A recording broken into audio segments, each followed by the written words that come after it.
প্রতিকূল আবহাওয়ার কারণে স্থগিত হওয়া ত্রিপুরা মাধ্যমিক শিক্ষা পর্ষদ পরিচালিত বছর বাঁচাও পরীক্ষার সোমবারের পরীক্ষা আগামী 15 জুলাই অনুষ্ঠিত হবে। পরীক্ষার সময়সূচিতে কোনো পরিবর্তন করা হয়নি। পূর্ব নির্ধারিত সময়ে পরীক্ষা গ্রহণ করা হবে।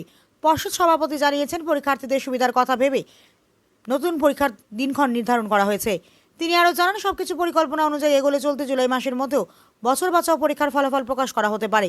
এবছর বছর বাঁচাও পরীক্ষায় মাধ্যমিক স্তরে 756 জন এবং উচ্চ মাধ্যমিক স্তরে 1570 জন পরীক্ষার্থী আবেদন করেছেন।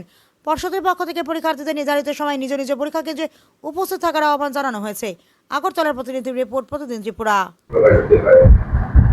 পরীক্ষা তো শেষ হবার দিনটা একদিন পিছিয়ে গেল। 15 তারিখ, আগে 14 তারিখ শেষ হবার ছিল। এখনই আমাদের পরীক্ষা শেষ হবে 15 তারিখ। তারপরে খাতা দেখা এবং আনুষঙ্গিক আরো কিছু বিষয় আছে।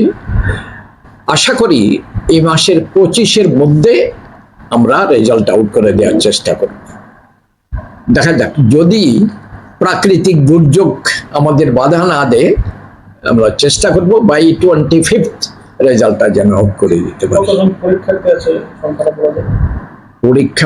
পরীক্ষার্থীর সংখ্যা তো মাধ্যমিক আর দ্বাদশে মিলে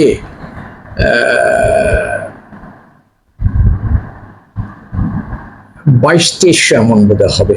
আমি এক্সাক্ট নাম্বারটা দিতে পারছি না, 2000-এর উপরে হবে।